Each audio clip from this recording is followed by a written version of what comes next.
Hi, this is Grayson from KORONA Support. Today we're talking about the inventory type Identify Irregularities.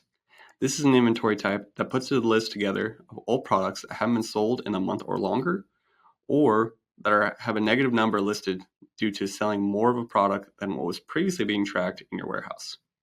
To navigate to this, we're going to select Inventory and open up the Inventories tab. Create a new one, and we'll change the inventory count procedure to Identify Irregularities. We'll name it via the description, and we have a couple options here. We can separate these by specific commodity groups per list, and we can set a maximum number of products we want per list. The last option we have is to focus on only the negative stocks. If we select this, it won't show us those products that have been sold in a month or longer, so we can focus on correcting those negative stocks. In this case, we're going to keep this clicked. If we select Nevada Store and hit Save, it'll create our inventory.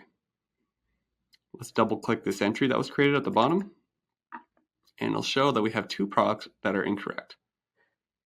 If we show nominal goods, it'll show us the number of products that we're currently tracking. And we're tracking that there's a negative 18 cans and negative 6 cans. So we're going to correct this by seeing how many cans we actually have. And let's say we check and there's 4 cans of A&W and there are 6 cans of Coca-Cola. Once we book this, it'll overwrite our inventory, and this will be the new value that's shown. So let's book. It shows that we were off by a number of 24, as we were previously at negative 18 for Coca-Cola, and off by a number of 10 for the A&W. Now that we've booked it, it's finalized that, and if we checked our inventory, it would say we have 6 of the Coca-Cola and 4 of the A&W. That's how you do Identify Irregularities.